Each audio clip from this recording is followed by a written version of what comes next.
Hello guys, this is your friend and we are back with a new fanfic. Which is What If Tsunade and Tsume Were Naruto's Girlfriend, Part 1. And if you enjoy this fanfic then please press the like button and subscribe to my channel for more fanfic like this. And now let's start the fanfic. This had to be one of the worst days in the history of worst days. Scratch that. It was the worst day in the history of worst days.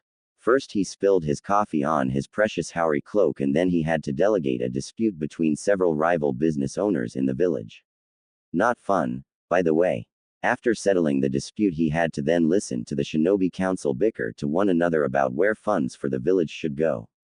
Not fun either. Afterwards he had to make sure that Kushina was ready and prepped for the birthing process.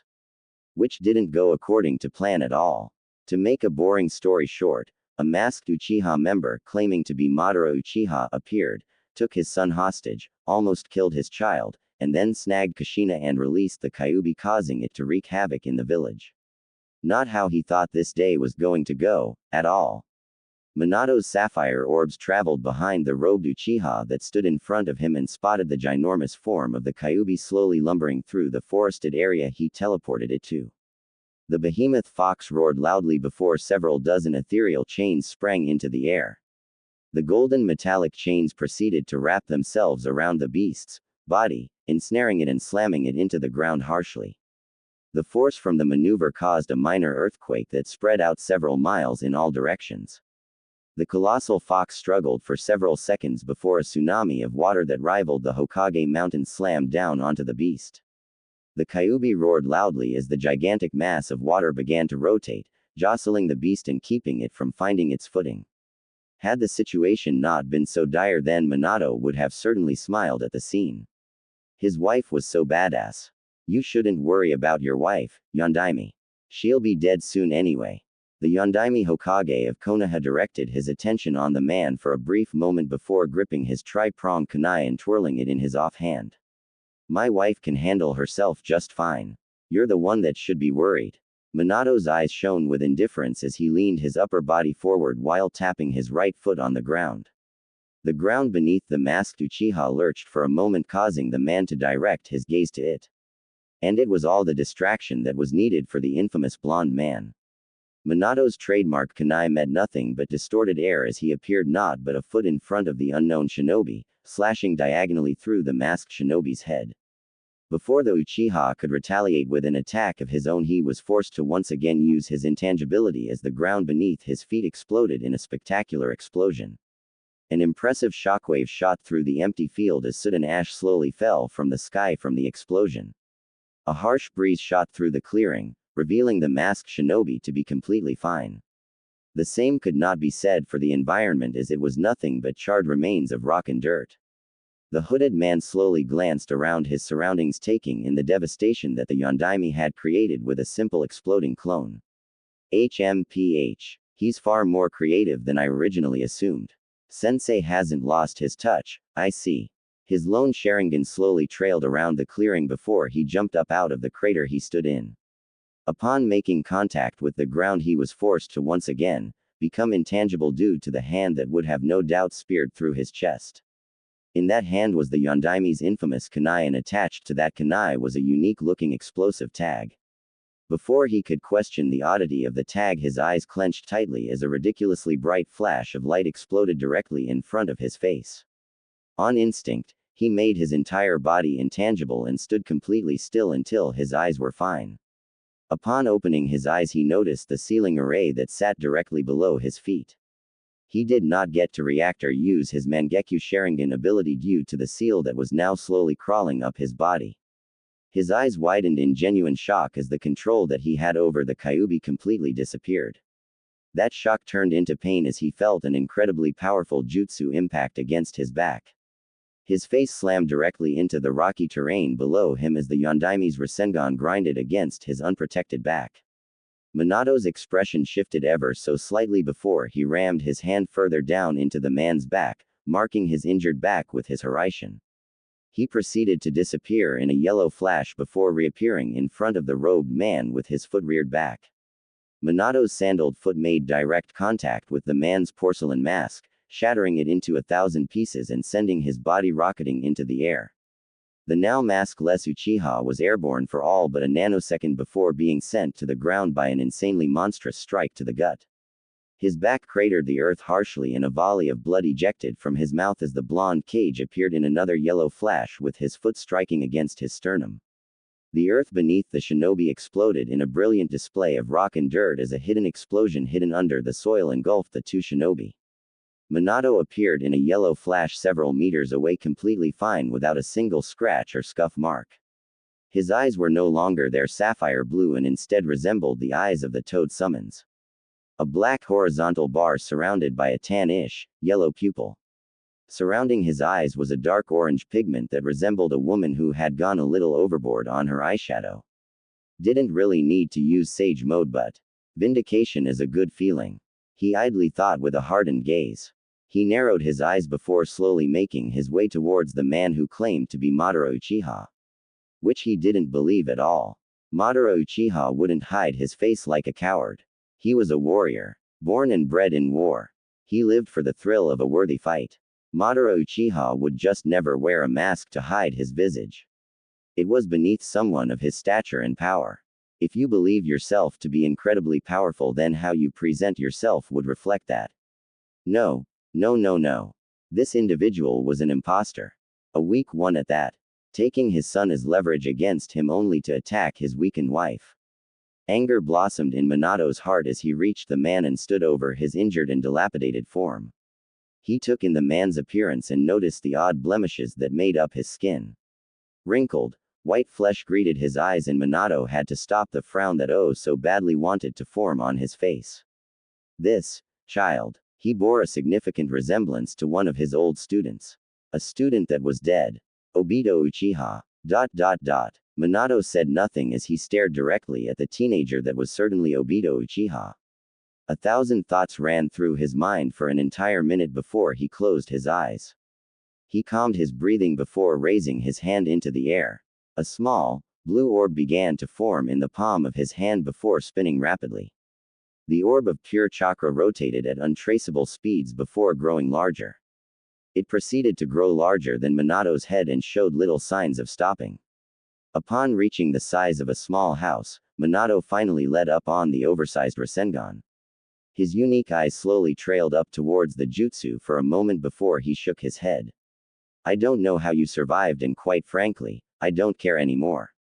He began quietly. You held my son hostage, almost killing him in the process, attacked my wife while tearing the Kyuubi out of her and allowed it to run amok in my home. His tone shifted darkly as his eyes grew cold. I will see you in hell, Obito. The overpowered Rasengan descended upon Obito immediately after his words. The entire clearing exploded due to the ginormous amount of chakra the Rasengan possessed. It destabilized a second after, engulfing the field in a spectacular explosion of bluish-white chakra. Minato walked out of the explosion with a hardened expression before shifting his gaze towards the restrained Kyuubi who was trying to form a Bijudama. He disappeared in a yellow flash shortly after. Break. Stay the fuck down, you oversized mutt. Kushina's red tresses swayed erratically as she struggled to keep the gigantic beast from moving. Copious amounts of blood ejected from her mouth as the Biju managed to snap one of her many Kongo fuses. Kushina roared a battle cry that would have impressed Madara Uchiha himself as 10 more chains spring from her back, impaling the Kyuubi's tough hide and anchoring it to the earth. She proceeded to flex every muscle in her body as another gigantic tsunami of water slammed down onto the titanic fox. The red-headed Uzumaki huffed several times as sweat freely flowed down her beautiful face. Dried blood stained her tarnished dress and a fresh batch of blood quickly joined the old stains, painting her in even more crimson. Hurry the fuck up, Minato. I can't keep this shit up. She mentally screamed as the giant beast thrashed wildly against its restraints. Had she been at full health, then holding down this stupid fox wouldn't be an issue. But no, some asshole had to steal her baby while ripping the Kyuubi out of her. If she got her hands on him, he was dead. Kushina screamed out in agony as several of her golden chains snapped abruptly. She fell to her knees in absolute pain as bleed freely dripped down her body. One of her eyes clenched shut in response to the pain. Quote! Quote. She groaned loudly as another searing wave of pain assaulted her body, causing her to wrap her arms around her torso. She could feel it. She was getting weaker. She was dying. The pain of having her bijou forcefully ripped out of her was now beginning to take its toll. It didn't help that she was using ridiculous amounts of chakra to keep the damn fox from going anywhere. Yes, yes, yes. She was going to die tonight. There was no doubt about that. She'd be sad if it wasn't for the fact that she was trying to stay alive while preventing the Kyuubi from reaching Konoha. Sometimes she fucking hated being a good person. You're such an annoying piece of shit. Kushina wobbly rose to her feet and glared directly at the giant bijou that returned the gesture with its own hateful gaze. Fuck you too. The giant fox growled angrily before it snapped the chains that were wrapped around its snout, causing another wave of pain to shoot through Kushina's body. The woman fell to the ground once more while vomiting a healthy amount of blood onto the ground beneath her. She slowly rose her head towards the beast and her eyes widened exponentially as she stared at the giant ball of condensed chakra that was resting in front of the beast's mouth. Her mouth dropped in silence as she stared at what was the equivalent of a nuclear bomb. Oh shit. Oh shit, oh shit, oh shit. Manatu oo. The Kyuubi released the Bijudama, aiming directly for Kushina's form. Kushina closed her eyes as she waited on the cold hands of death to snag her soul. She sat completely still for a few moments before realizing that she wasn't, well, dead. Her left eye slowly peeked open and a smile of relief appeared on her face as she stared at a familiar white haori with the kanji, 4th Hokage, written on it. The Yondaime Hokage stood protectively in front of his wife with both of his hands held up. In the center of his cupped hands was one of his kunais. In front of the kunai was a massive Harishan formula that was currently engulfing the Bijudama that the Kyuubi had released. A few seconds passed by before the Bijudama completely disappeared into the ceiling formula. Minato sighed quietly as he teleported the atomic bomb away. Not a second later did the shockwave from the attack blast through the area, almost sending Kushina flying due to her weakened state. Minato's cloak flared wildly in the wind as he stared into the eyes of the Kyuubi.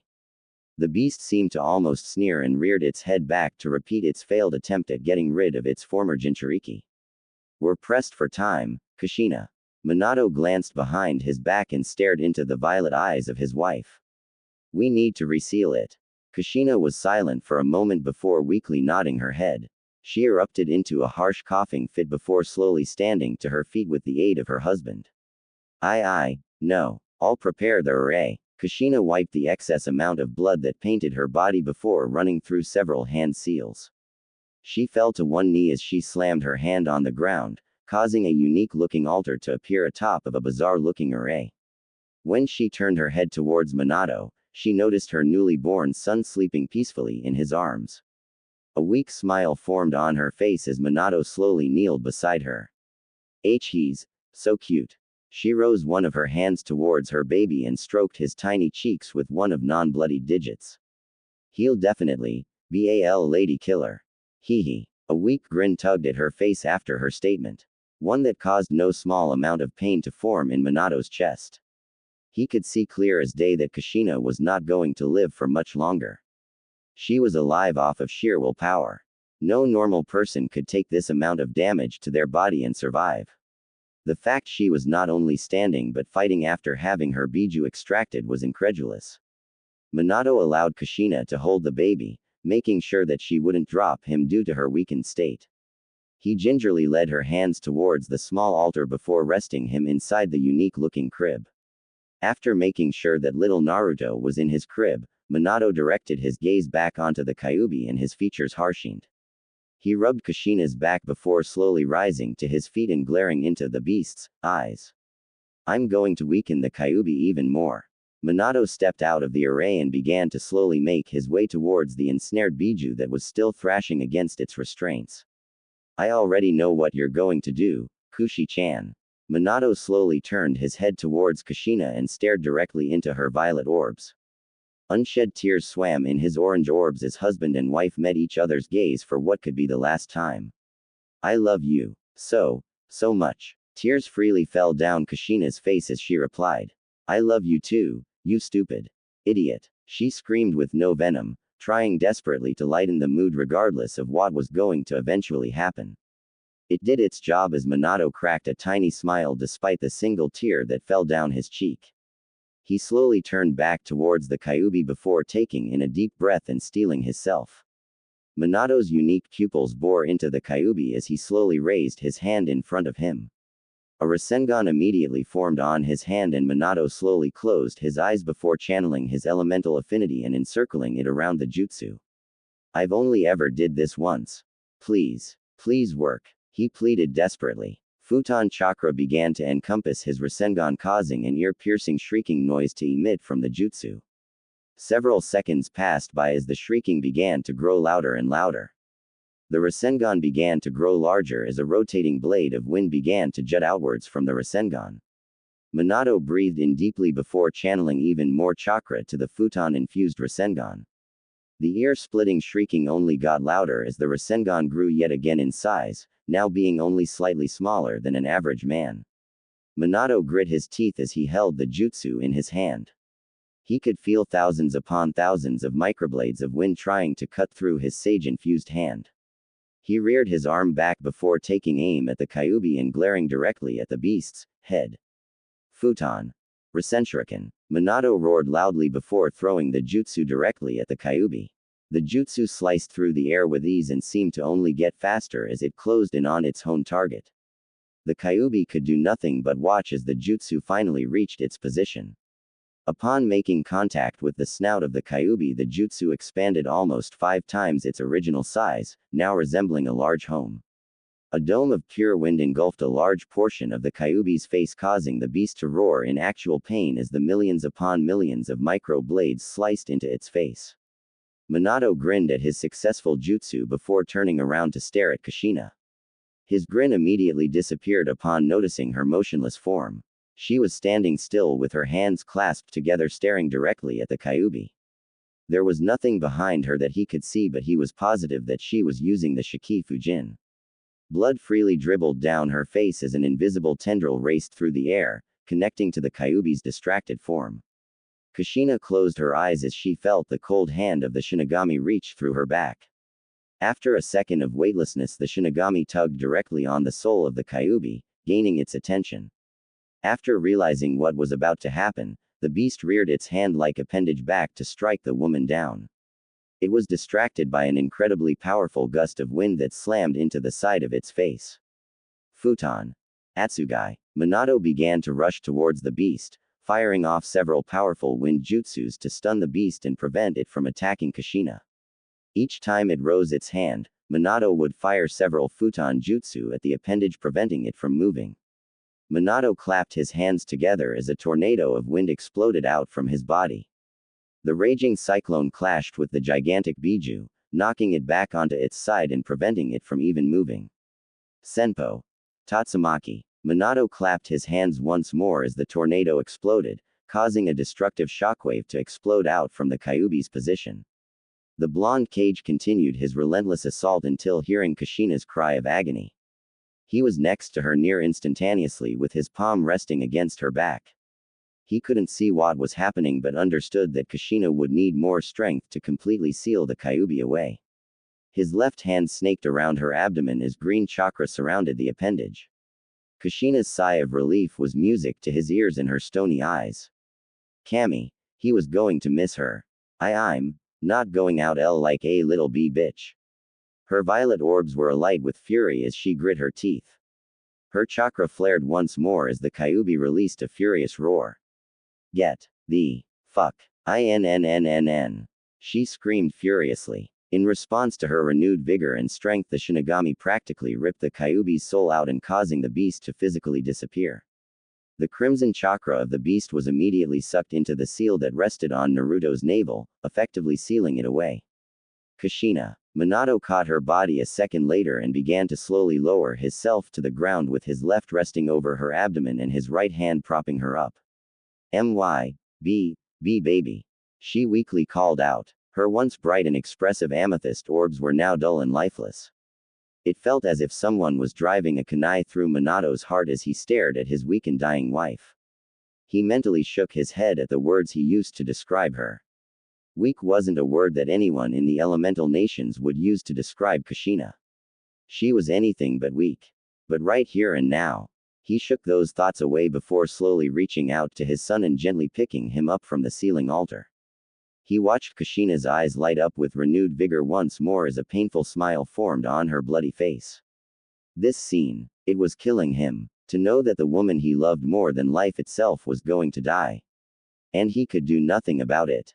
Nothing. But he didn't show these thoughts on his face and just watched his dying wife gently caress their child. She'd never see him grow up. She'd never hear his voice. She'd never see him take his first steps. She'd never say, "Y-O-U, cry like a little girl." Minato-kun. Minato idly realized that tears were freely flowing down his face. His gaze strayed towards his son before returning to his wife's hazy eyes. "You'll never see him grow up. And that hurts me the most," he explained sadly, not caring in the slightest over the fact he was crying. Kushina's eyes began to slowly close with her breathing following suit. "And no, I won't," but her eyes shut as she released a gentle exhale from her body. Minato patiently waited for her to continue speaking. Which would never happen again. Kushina had taken her last breath, in the arms of her loving husband holding her beloved child. Such beautiful misery. It was the scene that Hiruzen Sarutobi, the Sandaime Hokage, and several dozen Anbu were greeted to when they finally reached their leader's location. Their indomitable leader was just blankly staring at the face of his lover. Their child was sleeping soundly, not even fussed about the events that had led to this outcome. Hiruzen closed his eyes and bowed his head low, allowing for a moment of silence to pass through for Kushina and all of those that had suffered due to this tragedy. The Sandaime breathed in deeply before slowly making his way towards his successor's position. Upon reaching the man and his now deceased wife, he bowed his head. "I'm sorry for your loss, Minato-kun." The Yondaime did not immediately respond to his predecessor as he continued to stare at Kushina's face. Several moments of silence passed by before he finally spoke. "I couldn't save Bawako." A stray tear slid down his cheek despite the blank expression on his face. "I'm sorry, Hiruzen." A pained expression formed on his face as he clenched his eyes tightly. "I couldn't protect Konoha." He was stopped from breaking down as a gentle hand rested atop his shoulder. His eyes opened and he came face to face with a crouching Hiruzen who sported a small smile. "You did everything you could, Minato." The elderly man gripped Minato's shoulder firmly as he continued speaking. "You can only be successful for so long, child. One day, even winners have to lose." Hiruzen patted Minato's shoulder and slowly rose to his full height. "No one in this village is going to blame you. You and Kushina saved it, Minato. Always remember that." The Sandaime Hokage turned away from his successor before ordering the Anbu in the clearing to return to the village and aid anyone that needed it. Minato stared at Hiruzen's back for a moment before returning his gaze to Kushina's face. He stared at her for several long seconds before stealing his features. "Never again. Ever. Break." Civilian casualties are estimated anywhere from 3,500 to 7,500, Hokage-sama. Minato's eyes slowly opened as he stared at one of his advisors. The man, Inara, flipped through the papers on his clipboard before scratching his goatee and sighing quietly. "Shinobi casualties are a fraction of that. Specifically, 746. Shikaku Nara shook his head before speaking once more. "All things considered, it could have been a lot worse."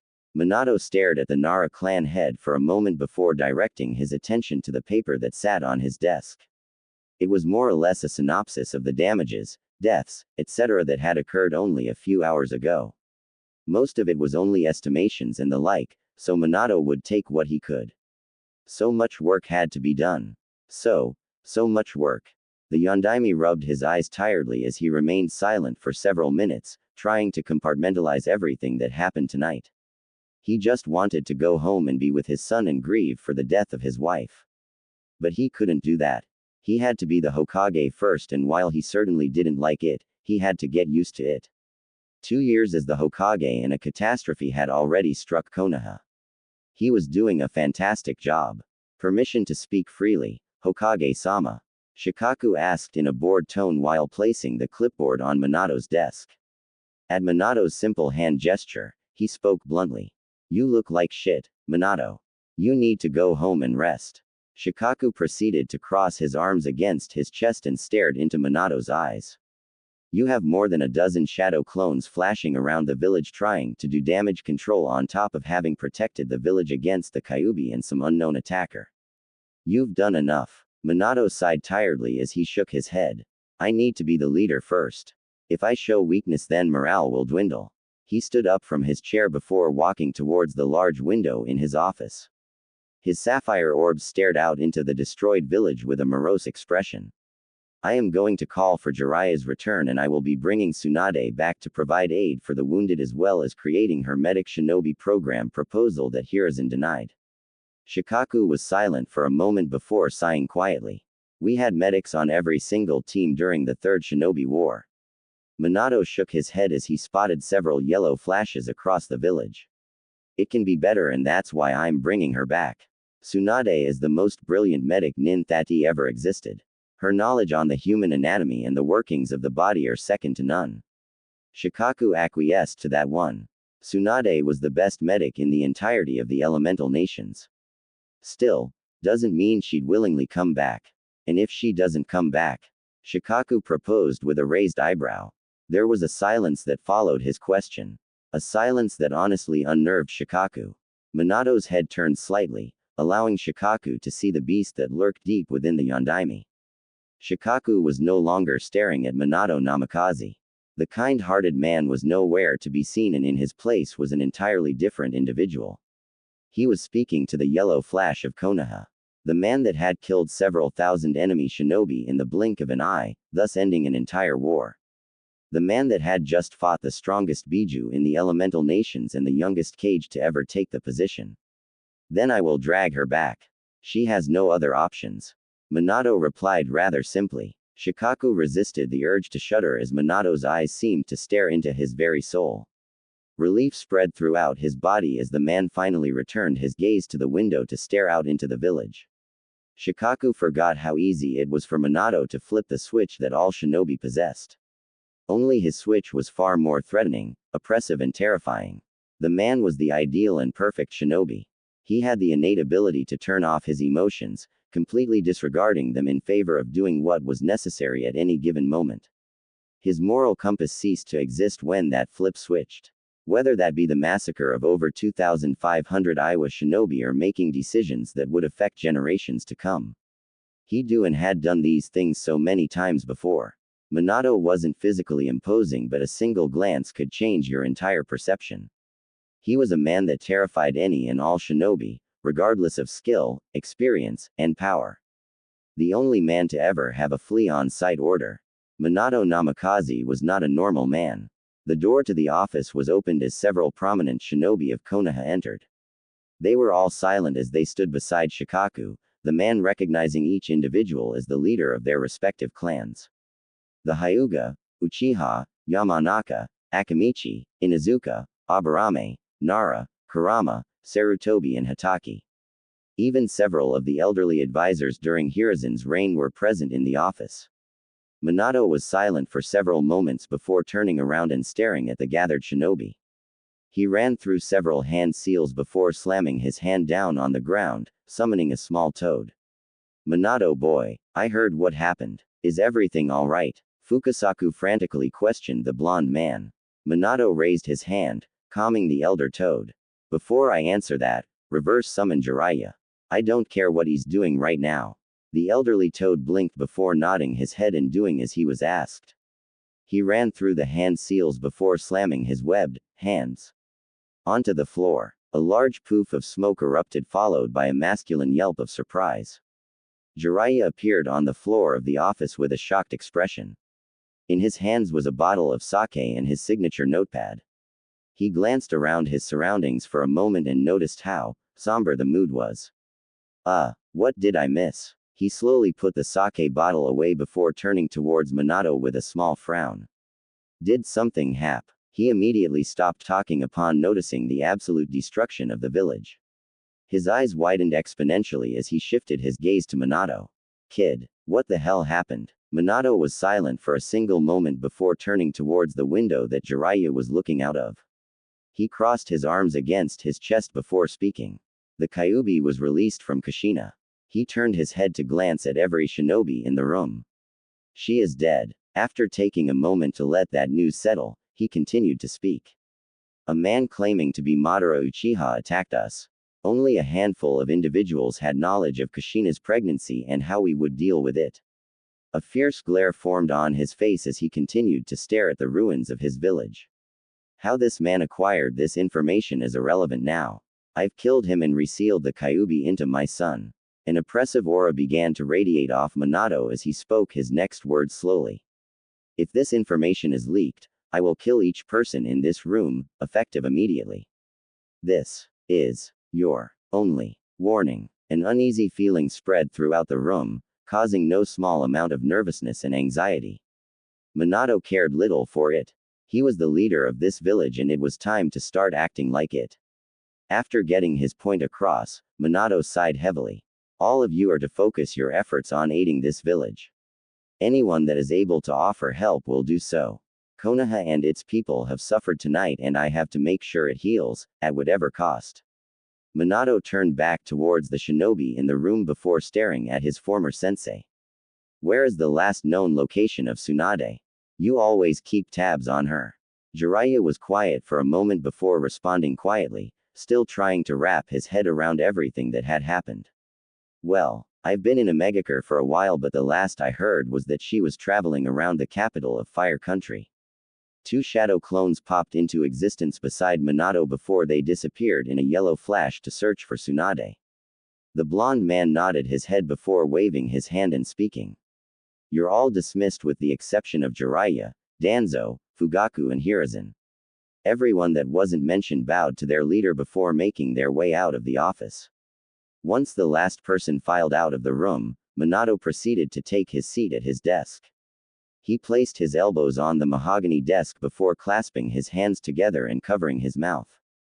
The four shinobi he asked for stood at attention directly in front of his desk and remained silent, awaiting for their leader's words. Minato was not in the mood for games. He was in full Hokage mode right now. Minato's eyes focused on Fugaku before he addressed the man with a question. Did you know that Obito Uchiha was still alive? A downward shift of the lips was Fugaku's initial response before he spoke. He was confirmed Kia by Kakashi Hatake and Rin Nohara, your former students. You are saying he is still alive? He asked in minor confusion. He's not alive anymore, Minato stated, alluding to the fact that this, Madara Uchiha, had been nothing but a farce. He possessed a Mangekyo Sharingan and was able to control the Kyuubi after extracting it from Kushina. Minato proceeded to close his eyes before asking a question that would decide Fugaku's fate. Where was your clan during the attack? The Uchiha clan head blinked at the question before his eyes roamed across the room to Danzo. Danzo ordered our clan to protect the civilians. No doubt to cause paranoia amongst the village trying to shift the blame of the attack on us. Everyone with eyes could see the Sharingan pattern in the Kyuubi's eyes. Fugaku wasn't going to hide his dislike for the man. Danzo was a piece of human garbage and he cared little what anyone else thought. Minato's eyes left Fugaku and instead settled on Danzo. Is this true? Danzo shifted his cane in his hand before answering simply. Yes. Who gave you the authority to hand orders to clan leaders? Minato fired back almost instantly. The crippled war hawk was silent for a moment before answering Minato. I believed it was in Konoha's best interest if the only known clan to control the Kyuubi was given the task of being non-combative. Minato's stare harshened as he replied to the crippled war hawk. You believed that it was in Konoha's best interest that the most versatile clan in Konoha was put on the sidelines. Are you out of your fucking mind? Exclamation mark quote. Minato slammed his right fist into his desk, shattering it and causing thousands of splinters to fly haphazardly around the room. I should kill you right now for your incompetence. You endangered far more lives with this stupid display of paranoia. You have one more time to act with Konoha's best interests in mind, and I will kill you where you stand. Get out of my fucking office. He yelled furiously. The bandaged man immediately took his leave, not wishing to anger Minato more than he already was. If he was going to move like he used to, then he'd need to be far more subtle about it. Minato was an incredibly observant and calculating individual. One slip up and Danzo knew that he'd be killed. Minato breathed in deeply as he tried to calm his anger. After several minutes, he turned back towards Fugaku before speaking. I apologize on behalf of Danzo's idiocy. The Uchiha are an integral part of the village, and those that throw disdain at your clan for its past are foolish. Reparations are to be made, and I will personally see to it by expanding the Uchiha's territory. I will not make the same mistakes that Tobirama made. What the Uchiha need, they will get. What they want, I will try to provide, within reason. Fugaku could not keep the surprised expression off of his face. He truly did not expect for Minato to do this, but he certainly wasn't going to complain. The Uchiha bowed to his leader as he spoke. Thank you, Hokage-sama. Yes. We will talk more about this in depth at a later date. For now, use the police force to maintain order and aid in whatever way possible. I leave judgment to your discretion, Fugaku. The Uchiha once again bowed to his leader before exiting the office with a noticeable pep to his step. It was an amusing sight considering the man was usually always in control of emotions. Why are you in a megacure? Did you find those kids that you once trained? Minato glanced towards Jiraiya as he questioned the man. The Toad Sage sighed quietly before crossing his arms against his chest. I've been searching but, no luck. It's been a few months and I think I'm going to call it quits. Minato nodded his head before glancing towards Hiruzen, who had remained silent the entire time. Any advice? Hiruzen offered the man a smile before replying. You seem to have the situation handled. He jibed good-naturedly. A small smile cracked on the blond man's face as he leaned back into his chair while staring at the ceiling. The smile slowly disappeared though as the thoughts from today's events resurfaced. Kid, you gonna be okay? Minato's eyes trailed down towards Jiraiya and Hiruzen, who were looking at him with genuine concern. A conflicted expression formed on his face before he spoke. I will eventually be. He answered truthfully. Where is the kid anyway? Jiraiya asked curiously. The Yondaime sighed while rubbing his eyes. I have Kakashi watching over him with a few clones watching over him, and I have several barriers surrounding the location. To say that Minato was a paranoid individual was an understatement. After all, his wife had just died despite all of the precautions they had made, and while he doubted a similar attack would happen again, he wasn't going to take that chance. You should get some rest, kid. You look like shit, Jiraiya proposed rather bluntly. Minato rolled his eyes with a sigh before turning to gaze out the window. Shikaku said the same thing. He turned his head towards his mentors with a small frown before speaking. Do I really look like shit? The two men did not hesitate to nod at the question and caused no small amount of annoyance to Minato. Traitors. Fine. I'll go home and rest. Minato released a sigh that quickly tapered off into a yawn. His eyes began to grow heavy, and did he only now finally understand how tired he actually was. Today had truly tried his mental fortitude. The man turned towards his mentor before bidding them goodnight and disappearing in a yellow flash. Upon leaving, the two older shinobi glanced at one another. You think he'll get through this? Jiraiya asked curiously. Hiruzen sighed quietly before shaking his head and replying quietly. He has no other option, Jiraiya. Break. Are you sure that you don't need me to stay, sensei? Minato glanced at his only remaining student from his time as a teacher before smiling. Yes, Kakashi. If I need you, I'll call for you. He proceeded to ruffle the masked boy's hair. Kakashi's face scrunched up in annoyance as he swatted the man's hand away from his head. Minato proceeded to teleport the boy out of his home before glancing around his home. Peace and quiet. It wasn't normal. Kushina would usually be yelling about something mundane at this time. Sorrow began to burrow its way into his heart as his eyes grew misty. Before the years could fall, the distinct sound of a baby crying was heard. Minato was by his son's crib instantly and stood over him with furrowed eyebrows. He was confused for all but a second before a disgusting stench entered his nostrils. Well, it seemed he needed to change to Naruto. Right, okay.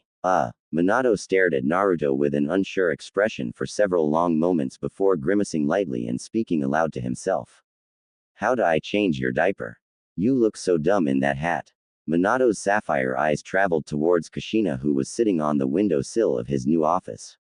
A small smile formed on his face as he fished out one of his Hiraishin kunais. I don't know, Kushi-chan. he replied as he gazed at his reflection from his weapon. I think it fits me pretty well. An obnoxious snort from the red-haired woman, the response he was given. Minato just smiled though as he gazed at his wife, who was now staring out into the village, admiring how the sun bounced off her and how beautiful she looked. The hell are you staring at? Minato blinked at Kushina's rather aggressive question before his smile grew larger. You, he replied quietly. You're so beautiful. Satisfaction blossomed in Minato's chest at the way Kushina began to handle his compliment. Her eyes immediately averted from his and a small hue of crimson formed on her face. Shut up, idiot. Minato slowly rose from his seat as he made his way towards his wife. Upon reaching her, he placed his left hand on her cheek before slowly guiding her gaze towards himself. Violet met Sapphire as both husband and wife stared into one another's eyes. I love you, Kushina. Minato expressed sincerely. Though embarrassment channeled deep within her core, Kushina replied, albeit rather quietly. I love you too, Minato-kun. The fourth Hokage's eyes crinkled from the smile now adorning his face as he leaned in to kiss her. Their lips met in a rather delicate manner as Kushina's hands grasped her lover's haori. The crimson-haired woman pulled away first and a large grin formed on her face. Let's have some babies. Before Minato could truly comprehend his wife's statement, he was pounced on by said woman who didn't bother waiting for a response. Minato slowly opened his eyes and was greeted to the familiar ceiling of his master bedroom. A dream. The blonde man did not move, choosing to stay put in his bed. It was quiet in the room, somber even. Minato didn't really care either way so long as it remained silent. He welcomed the silence. He embraced it. The only sound that could be heard was from the old grandfather clock that belonged to. Minato squashed that thought before it could truly even finish. Tick, tick, tick, tick. Seconds turned to minutes, and minutes turned to hours. Minato continued to remain motionless in his bed.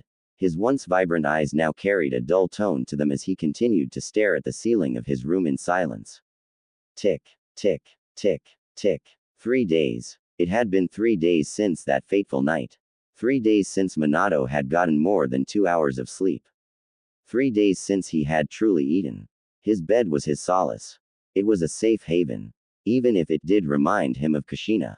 Dull orbs slowly traveled to the right side of the king-sized bed where someone was supposed to be. In the spot though, there was nothing. No stray streaks of crimson covering him in the entire front half of the bed.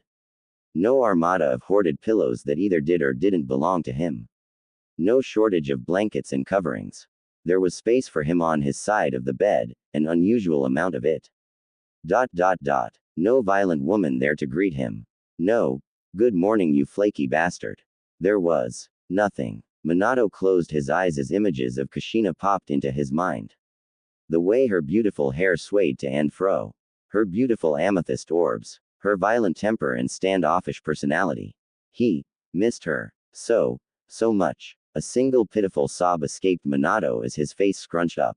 Tears threatened to spill out from his clenched eyes, but he willed them away. Kushina's beautiful face appeared in his mind once more. Her eyes were shut as she donned her infamous grin. Her cheeks scrunching up and her teeth on full display. The blonde-haired man clenched the soft fabric of his blanket tightly as another pitiful sound tore through his throat, though he still refused to break. An obnoxious and loud laugh emitted from Kushina as she doubled over.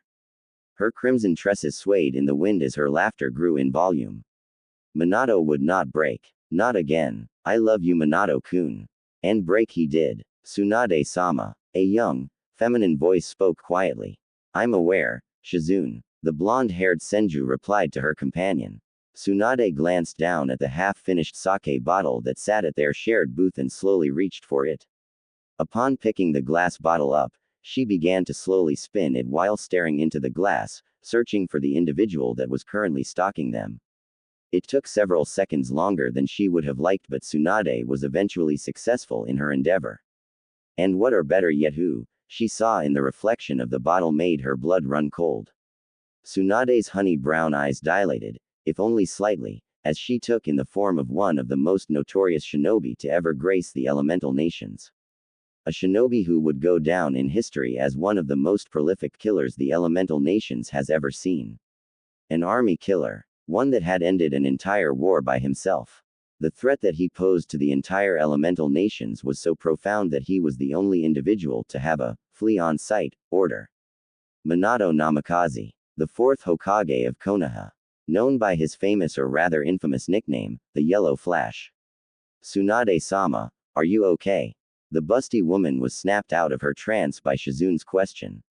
Her eyes traveled back towards the sake bottle in her hand and noticed that Minato was no longer in the reflection.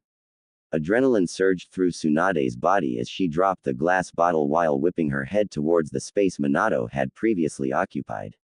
Silence. Silence. But she had dropped the glass bottle. It should have. Careful there, Tsunade-sama. You almost dropped your sake. Tsunade's heart stopped for a single second as the voice of Jiraiya's only student entered her ear. Her eyes slowly trailed towards Minato, who donned a small smile on his handsome face. Upon further inspection, there seemed to be something off about him, but she couldn't pin it. Or perhaps it was the fear that was currently nestling in her at the sight of this monster that was throwing off her equilibrium. There would only be, logically, two reasons as to why the fourth Hokage himself would be here looking for her. A. To kill her. B. To take her back to Konoha. If she was being honest. Both were awful, but one of them at least had her staying alive.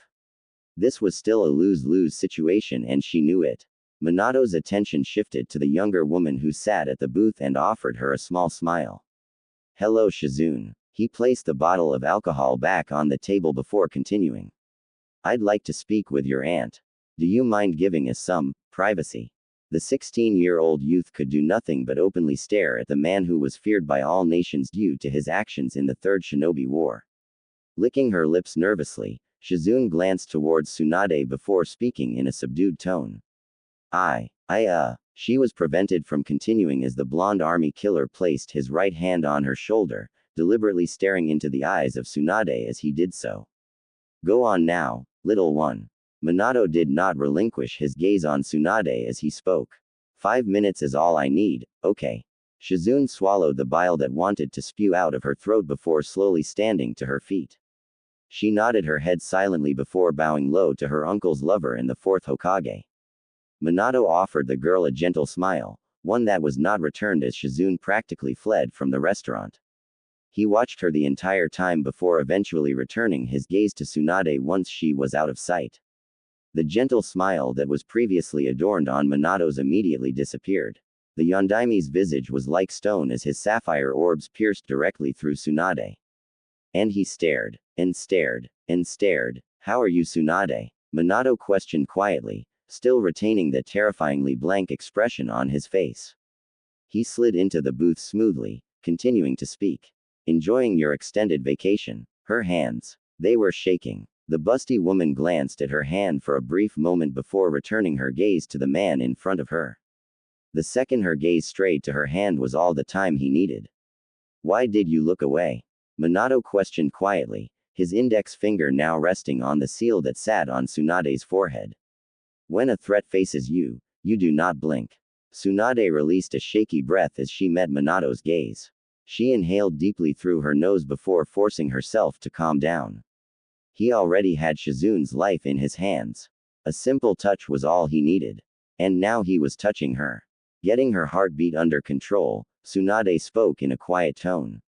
Where is she? There was silence for several moments before Minato eventually responded. Making her way to the hotel. To gather your belongings, I'm sure. He did not relinquish his finger from her forehead.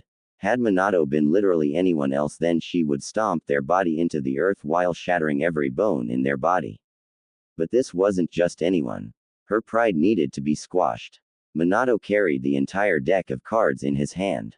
And he certainly knew it. If you were here to kill me, then I'd already be dead. She responded quietly. And you are certainly not giving me a choice in the matter. The blonde Cage tilted his head for a moment before replying. You should have never left to begin with, and Hiruzen should have never condoned it. His leniency towards you three never ceases to astound me. Tsunade wanted to snarl at his reply, but she stomped that knee-jerk reaction in its entirety. I came back to Konoha during the Third War and aided my home. Her eyes turned sharp as she bit out her next response. I sure as fuck didn't start it. Tsunade didn't even see Minato move. His fist just seemed to appear through the mahogany table they were seated at. The restaurant table exploded in a rather beautiful display of destruction as hundreds of sharp and jagged pieces of wood spread throughout the establishment. The entire restaurant grew eerily silent as every single individual turned towards the duo's position. Minato ignored every single look he was receiving as his angry blue eyes bore directly into Tsunade's honey brown ones. "You don't get to stop being a shinobi because of tragedy," he practically screamed into her face. "You don't get to stop protecting your home because you lost a loved one." The blonde man stood up from his seated position before getting directly into Tsunade's face, their noses brushing against one another. He spoke in a tone that only she could hear. Konoha just lost 8,000 of its citizens and shinobi combined during a span of only 2 hours. I had to sit by and watch as my wife sacrificed her very life to protect her village. Minato's tone grew darker as he questioned her. "You think your suffering is greater than mine?" Tsunade's visage contorted angrily as her eyes lit with fury. She stood to her feet, forcing Minato half a step back but not enough for him to pull his face away from hers. "My entire bloodline was essentially hunted down to the very last child because of a petty measuring contest around money." Tsunade's forehead clashed against Minato's harshly, cracking against his skull and causing a small amount of blood to run down both of their faces. "I didn't leave Konoha because Dan and Nawaki fucking died. I left Konoha because I'm fucking tired." Tsunade's fists clenched tightly as her eyes began to water. "Tired of seeing everyone I love suffer and throw themselves into a pit of despair and depression because they're unable to cope with their past traumas. Tired of seeing the hopes and dreams of 12-year-old children being squashed while being forced to endure a life of hardship. I'm fucking tired." "Minato." The woman's rage-filled eyes began to slowly dissipate as tears streamed down her face. "I don't want to endure anymore. I don't want to fight any longer." Defeated and exhausted brown eyes stared into an ocean of blue. "All I've ever wanted was to help. To heal. And look where it got me." The blonde woman released a bitter laugh as she unclenched her fists while throwing them up in a defeated manner. "I'm a bitter drunk who's incapable of facing her own grievances while blaming others for my problems. But my suffering isn't valid, right?" she questioned rhetorically. The previous ire and anger that flowed within Minato seemed to just dissipate as he stared at the last remaining senju in the world.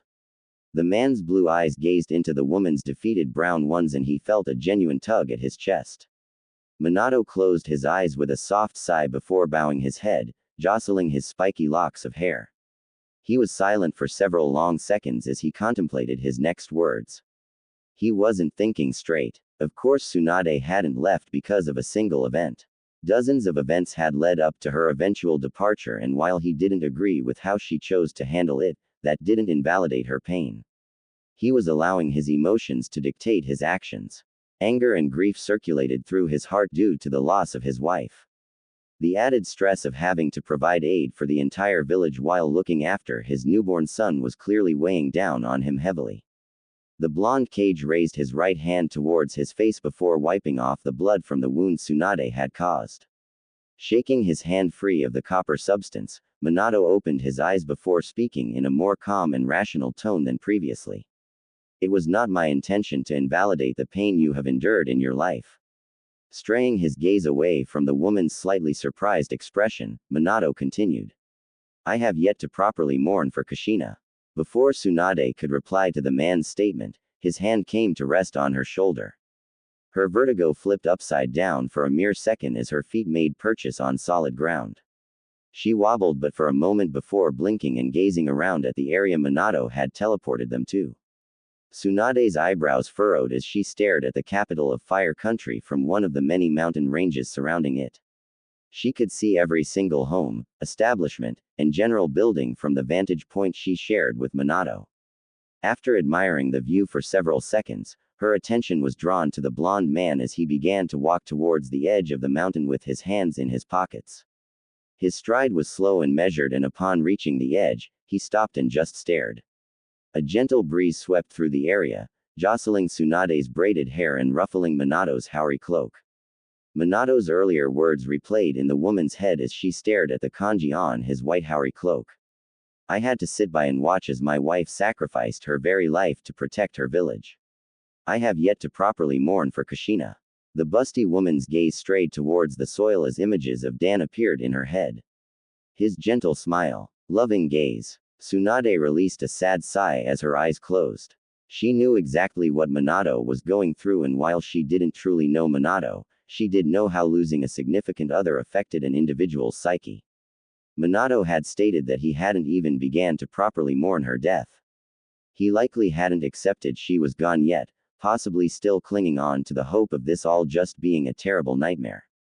But it wasn't, and the longer it took for him to accept this, the more it was going to hurt. What happened? She questioned quietly, trying to get her emotions settled. She watched his shoulders square up for a moment before eventually drooping downward, displaying an almost defeated stance. What didn't happen would be far easier to answer. Minato replied tiredly. He resisted the urge to rub his eyes as he answered the slug Sanin. The Kyuubi was released from Kushina due to the intervention of an unknown attacker. Before Tsunade could even question how that was even possible, he answered. This man had the ability to teleport and become intangible at will.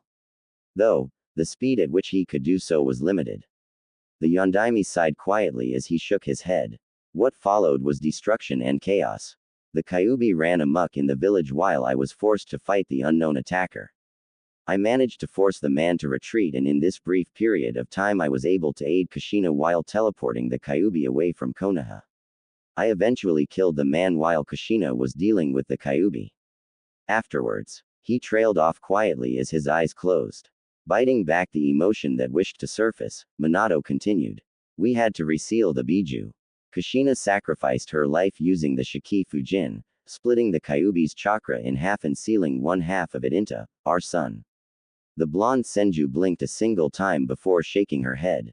Your son. Wait, since when did? Before she could finish asking her question, Minato answered her. That was how the Kyuubi was released. Somehow, the man that attacked us knew where and when Kushina would be giving birth, despite only 3 individuals in the entire village knowing how I would proceed with Kushina's pregnancy. And those 3 individuals died that night. Tsunade could practically feel the man's frustration. It was understandable. Minato was incredibly perceptive and planned things step by step with several contingencies should his plans go awry. She had seen this with her own eyes during the Third War. He'd certainly never get his answer either if everyone involved in the Kyuubi's rampage was dead. It must be like an itch that couldn't be properly scratched. And Jiraiya and Orochimaru? She questioned as she approached his position. Jiraiya is conducting counterintelligence. I don't want this event reaching the ears of the other cages. Minato tilted his head as his eyes narrowed slightly. We've just come off a world war and I'd rather not be in another one so soon. The busty woman glanced at Minato out the corner of her eye as she contemplated that statement. What a terrifying man, speaking so casually about going to war.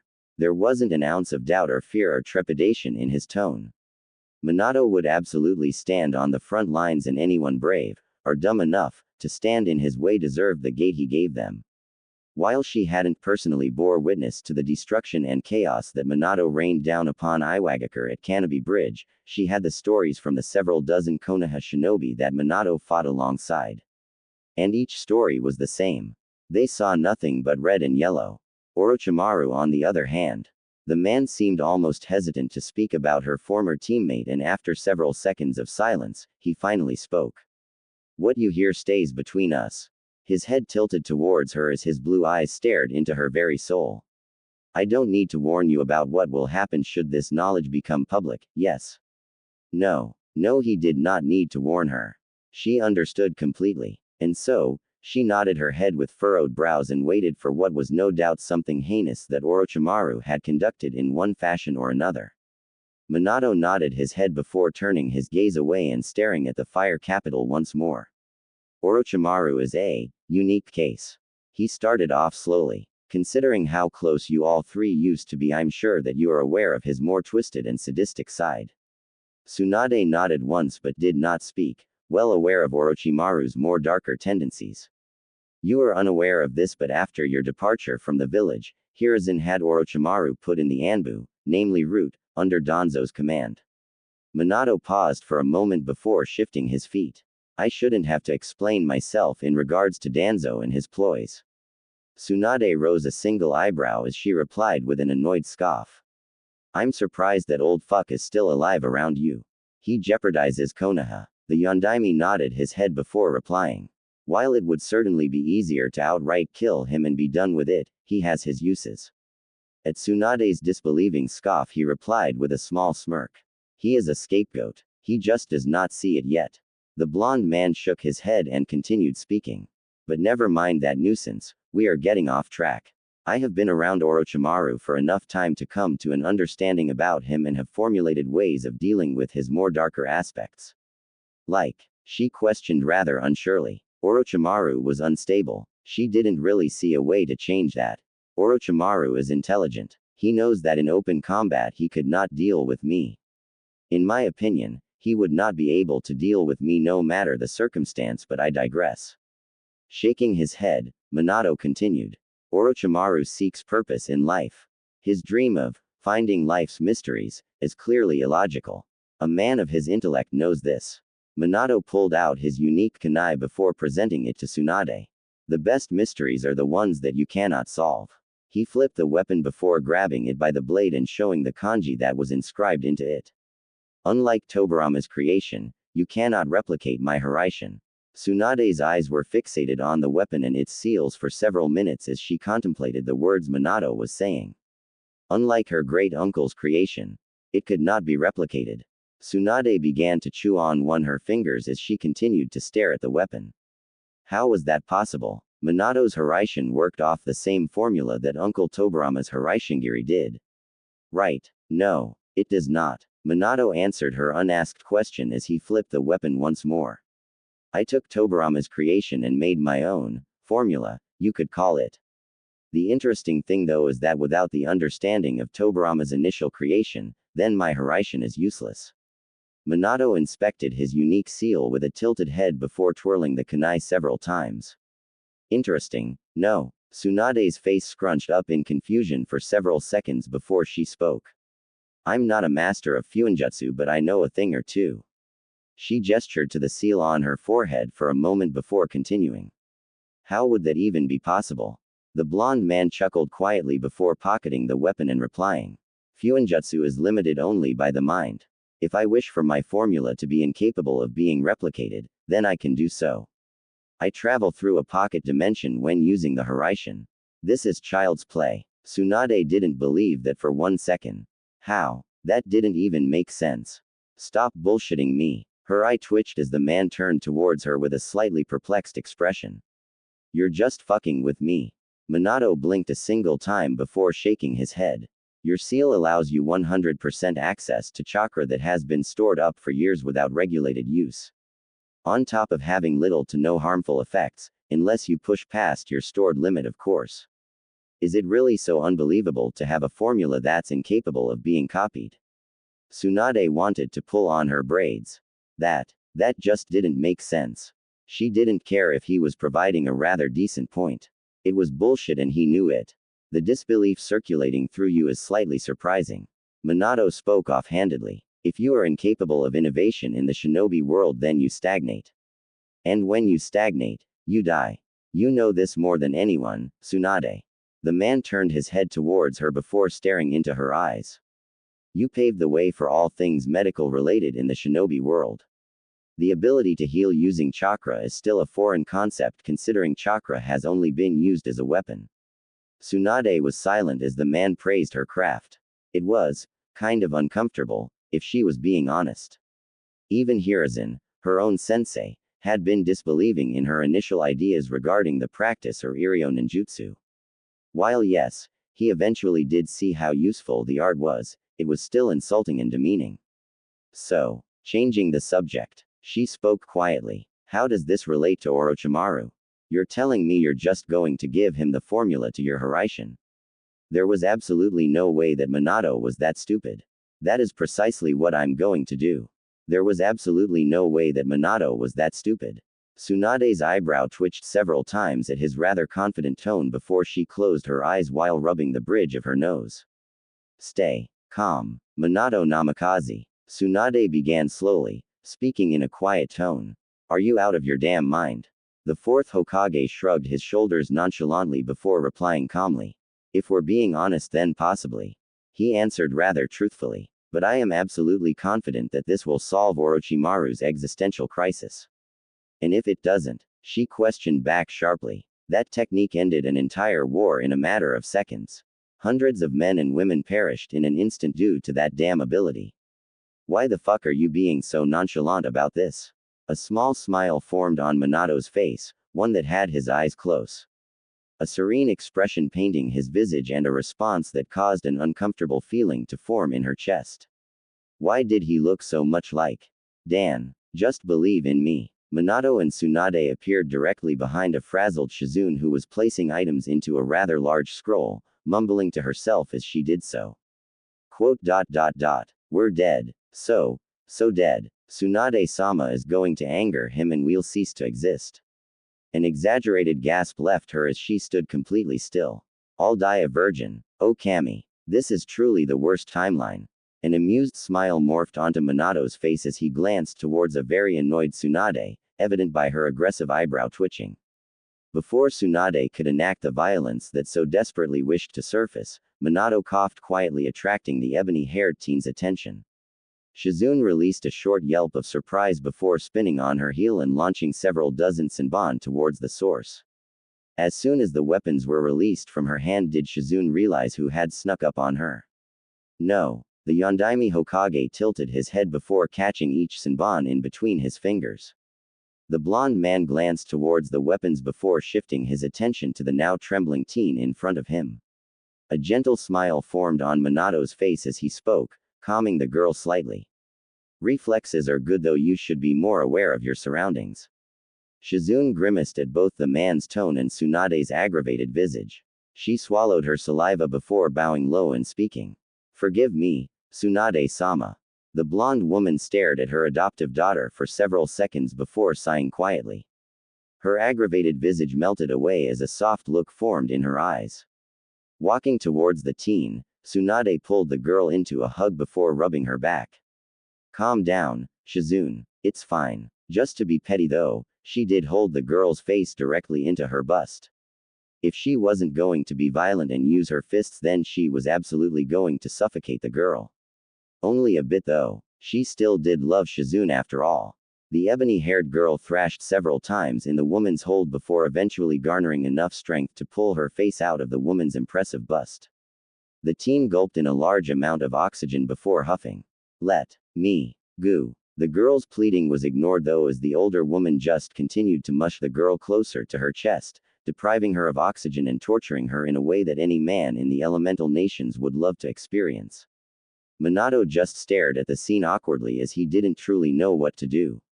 Women are strange. You'd think after almost an entire decade of being with Kushina that he'd grow used to situations like this, but no, he hadn't. It was still incredibly awkward.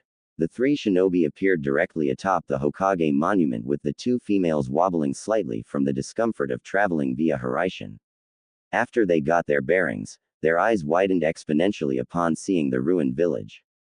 While most of the debris had been moved out of the more heavily populated areas, there was still signs that devastation and destruction had wreaked havoc upon the major village. Giant, empty craters surrounded the outer gates of the village with hundreds of empty plots nearing the epicenter of the village. The shinobi force have been working non-stop to clear all the leftover debris from the Kyuubi's rampage. Minato spoke aloud from his position. He placed his hands into his pockets as his Haori cloak swayed in the wind. It has been an incredibly grueling time. We need medical aid, Tsunade.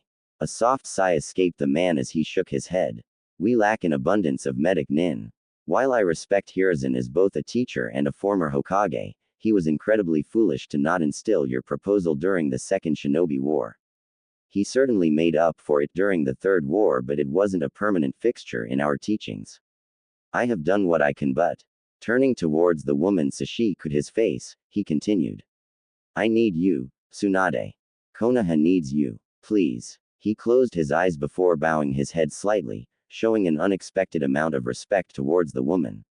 Again, that uncomfortable feeling formed in Tsunade's chest as she stared at Minato, listening to him speak so earnestly regarding her. She didn't deserve it. Why was he showing such respect? He had every right to force her back to Konoha and demand she aid its people. No, her people. But, looking anywhere but Minato, Tsunade responded with just a hint of awkwardness. I will need supplies in a workplace. Swallowing the saliva that had built in her mouth, she continued. Reports, practice, procedures. I need everything. The blond man raised his head with a small smile as he spoke. Anything that you require, I will get for you. You need not worry. Before the man could continue, a doppelganger of the man appeared directly beside him. Minato did not seem surprised in the slightest. Fugaku and Orochimaru are awaiting your presence. The shadow clone glanced towards the women for a moment before returning to its master. You were cutting it close. Minato just ignored the offhand comment from his clone before speaking to both women. Would you like to join me, Tsunade? Perhaps seeing a few familiar faces will put you at ease. The busty Senju contemplated the man's offer for several moments before ultimately sighing and shaking her head. I appreciate the offer, Minato, but I'd like to get straight to work. Like you said, Konoha needs me. The fourth Hokage nodded his head before gesturing to his clone and replying. I will have my shadow clone accompany you. Good luck, Tsunade. He made to leave before halting and speaking one last time. Thank you, Tsunade. And then he disappeared. Minato's feet touched down upon the carpeted floors of his office. His eyes settled on the two men his clone had called on before slowly walking towards his seat and sitting down. The Snake Sannin clan head of the Uchiha clan remained silent as Minato began to rummage through one of his drawers. The man proceeded to pull out a rather thick manila folder before tapping it once and spinning it towards Fugaku. This folder might be of interest to you, Fugaku. The blonde Kage tapped it once more before picking it up and handing it directly to Fugaku. Do not open it until you are home. You are dismissed, Fugaku. The Uchiha clan head rose a single eyebrow before bowing his head and making his way out of the office to read the contents of the folder. It was a little surprising that Minato would request him to come in person just to hand him a folder. Which meant the content inside the folder was for his eyes only and no one else's. The door to Minato's office closed with a quiet click as both shinobi proceeded to stare into each other's eyes. The silence went on for several minutes before Orochimaru's inevitable curiosity got the better of him. What is it that you need from me, Minato-sama? His yellow-slitted eyes bore into Minato's sapphire orbs. Minato slowly leaned towards his desk, propping his elbows on the aged mahogany wood and interlacing his fingers together. His hands covered the bottom portion of his face and his entire demeanor shifted, pinching at Orochimaru's sixth sense for danger. I know what you have been doing, Orochimaru. It was a simple sentence. A simple sentence that carried weight. A kind of weight that Orochimaru did not wish to endure. Before Orochimaru could speak, Minato did so. Hiruzen was far too lenient. Either that or he enabled you instead of aiding you. Minato closed his eyes as he continued. Danzo's ploys from the shadows are beginning to become too radical for my liking. Orochimaru shifted his weight with a narrowed gaze but did not speak, listening to exactly what Minato was saying. If Minato wanted